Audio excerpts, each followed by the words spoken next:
Hello दोस्तों, मेरा नाम हर्ष अग्रवाल है। मैं एक मेडिको हूँ, मैं एक गवर्नमेंट मेडिकल कॉलेज में हूँ। आप लोगों के लिए ये स्ट्रैटेजी लेके आया हूँ 7 मंथ्स में कैसे आप लोगों को अपना नीट क्लियर करना है, कैसे नीट क्रैक करना है, कैसे अपनी गवर्नमेंट मेडिकल सीट एक सिक्योर करनी है एमबीबीएस के अंदर। ठीक है, 2026 का एग्जाम भी सेम ऐसा ही रहेगा कि जैसे सुप्रीम कोर्ट ने अपना ऑर्डर दिया है, डिसीजन उनका आया है कि कंसेप्चुअल बेस जरूर उसके अंदर क्वेश्चंस आएंगे। तो 2025 में जो हुआ उस चीज़ को नेगलेक्ट करो। जो उसके अंदर क्वेश्चन थे हम उसके लिए रेडी नहीं थे, मगर अब रेडी हैं। 7 महीने में उस हिसाब से चीज़ें रहेंगी। आपको एनसीईआरटी अभी भी यही है, एनसीईआरटी ओनली एनसीईआरटी आप लोगों को फॉलो करनी है। जितने भी उससे रिलेटेड जो कंसेप्ट हैं, उससे रिलेटेड जो भी क्वेश्चन हैं, उससे रिलेटेड कैसे कैसे क्वेश्चन आ सकते हैं, उन्हीं में से अगर आप देखो, अच्छे टीचर्स की अगर आप वीडियो देखोगे तो यूट्यूब पर मिल जाएंगी। 2025 में भी एनसीईआरटी से बाहर नहीं आया। एनसीईआरटी के कंसेप्चुअल क्वेश्चंस ही आए थे जो घुमा के ट्रिकी करके लंदी करके क्वेश्चंस दिए थे। एनसीईआरटी के बाहर भी थे, मान रहा हूँ उनको, लेकिन उनको आप अपनी जो टेस्ट सीरीज कुछ भी ज्वाइन करोगे या कुछ भी लेके चलोगे उसमें से आपको डिटेल्स मिल जाएंगी। तो अब आगे बढ़ते हैं, कैसे आपको अपना प्लान लेके चलना है। प्लान आपका ये है, मैं कोई टेस्ट सीरीज वगैरह खुद नहीं बता रहा, जो आपको अच्छी लगे, लेकिन ज्वाइन कर लेना जिसकी भी इंस्टीट्यूट की आपको अच्छी लगे, जो आपको बेस्ट लगती हो। प्लान आपका ऐसे लेके चलना है, डेली टारगेट्स बनाने हैं आपको, डेली टारगेट्स लेके चलने हैं। बट जो आपके डेली टारगेट्स रहेंगे ना, वो अचीवेबल होने चाहिए। उनको अचीव डेली करना है टारगेट्स को। उन टारगेट्स को आपको खत्म नहीं, ये नहीं है कि आपने टारगेट बनाया, चाहे बेशक छोटा बनाओ, बेशक एनसीईआरटी पढ़ने का और डेली आपके 10 क्वेश्चन ही सॉल्व करने का बनाओ, लेकिन आपके टारगेट्स खत्म मतलब अचीवेबल होने चाहिए। आपको डेली टारगेट अपना कंप्लीट करना है। एक टाइम पर ऐसा होना चाहिए आप 10 एमसीक्यू डेली से स्टार्ट करते हो एवरेज सब्जेक्ट, ठीक है, और वो हर सब्जेक्ट के अंदर 100 एमसीक्यू तक पहुंचना चाहिए। जब आप एकदम से देखो 100 एमसीक्यू डेली आप हर सब्जेक्ट में नहीं कर पाओगे। 4 सब्जेक्ट हैं आपके, जूलॉजी, बॉटनी, फिजिक्स, केमिस्ट्री। हर 4 सब्जेक्ट में डेली आपको 100 एमसीक्यू लगाने हैं डेली, जब तक आपका नीट नहीं है। ये ट्रिक है, इसके अलावा और कुछ नहीं है जो आप नहीं कर पाओगे। ये 100 क्वेश्चन आपको डेली करने हैं। बट ये एकदम से स्टार्ट नहीं होंगे, 10 क्वेश्चन से स्टार्ट करो। 10 जूलॉजी, 10 बॉटनी, 10 केमिस्ट्री, 10 फिजिक्स, ऐसे ऐसे करो। मगर जब आप इनको 100 तक ले जाओगे ना, और ये लास्ट तक आपके 3-3, 4-4 महीने तक, जब आप 5 लाख 10 लाख एमसीक्यू टोटल लगा लोगे, जब आप अपनी सिलेक्शन की तरफ आ जाओगे, जब आपकी सीट आपको एक एमबीबीएस के लिए आप सिक्योर कर लोगे, सारे कॉन्सेप्ट आपके इससे क्लियर हो जाएंगे।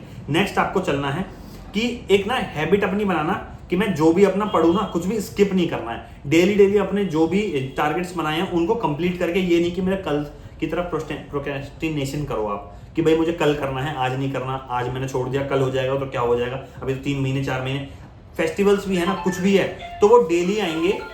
अभी अगर दिवाली भी चल रही है ना, तो नेक्स्ट ईयर भी दिवाली आएगी, और इससे नेक्स्ट ईयर भी दिवाली हर साल आएगी। आप लोगों को अपने ऊपर देखना है कि कैसे मैं हिम्मत करके, कैसे मैं आगे बढ़ के अपनी दिवाली को, अपनी खुशियों को, अपने पेरेंट्स के लिए, अपने टीचर्स के लिए, अपने रिलेटिव्स के लिए, कैसे उनके लिए मैं कुछ अलग कर सकता हूँ। ठीक है, आप लोगों को खुद एक सोसाइटी में अपनी एक अलग रेस्पेक्ट बनानी। डॉक्टर्स की जो एक रेस्पेक्ट होती है ना, जब हमारे सीनियर्स, जब हम अपने आप से बड़े बड़े जब एमडीज को उनको देखते हैं ना, हमारे सीनियर्स को, सुपर सीनियर्स को जब देखते हैं, तो देखते हैं यार उनके रूम में आने के बाद, ऑपरेशन थिएटर या रूम्स के अंदर आने के बाद ना, सब शांत हो जाते, सब आते, सब एकदम चुप कि हाँ डॉक्टर आ रहे हैं। अलग रेस्पेक्ट दिल से निकलती है, दिमाग से नहीं, जानबूझ के नहीं, दिल से निकलती है। पेशेंट भी और उनके सारे स्टाफ मेंबर्स भी, सारे टोटल।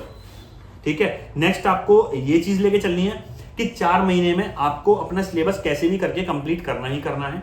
4 महीने में आज से लगा लो, 2 दिन बाद से लगा लो, तैयार करके 4 महीने में आपको सिलेबस कंप्लीट करना ही करना है। 4 महीने में अगर आपने सिलेबस कंप्लीट कर लिया तो आपको 4 महीने में ये समझ, देखो कंसेप्ट की तरफ मत भागना कि कैसे भी आपको सिलेबस कंप्लीट करना है। आप अभी सोचोगे, हर बच्चा यही सोचता है कि मूल कंसेप्ट से दोबारा स्टार्ट करता हूं और मूल कंसेप्ट करने के बाद मैं फिर से 1 महीना लगा देता हूं। नहीं, आपको सिलेबस कंप्लीट करना है। एनसीईआरटी के क्वेश्चन सारे करने हैं, एमसीक्यू सारे करने हैं, उस हिसाब से कंसेप्ट समझ के, पीवाईक्यू समझ के ना, आपको एक ऐसे अभी मतलब 4 महीने में सिलेबस कैसे लेके चलो कि आपको एमसीक्यू हर उसके जो एनसीईआरटी के हैं, जो आपके मॉड्यूल्स के हैं, इनके एमसीक्यू लगाए, एनसीईआरटी के सारे क्वेश्चन लगाए और पीवाईक्यू 10 साल के लगाए।